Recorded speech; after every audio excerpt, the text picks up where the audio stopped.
today is March 8th, and I join everyone to commemorate and celebrate women's practice and achievements made thus far through history and across nations.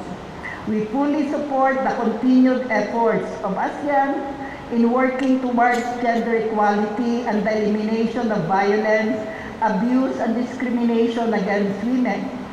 We salute our women and the men who support gender equality.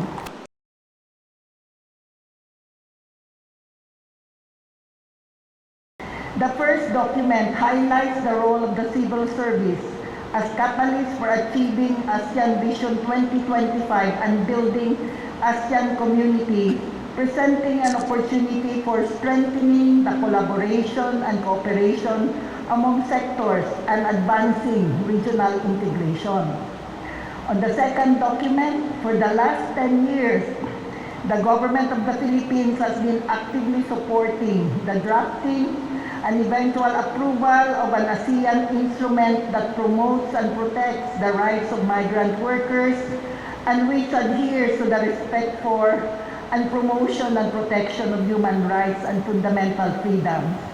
I am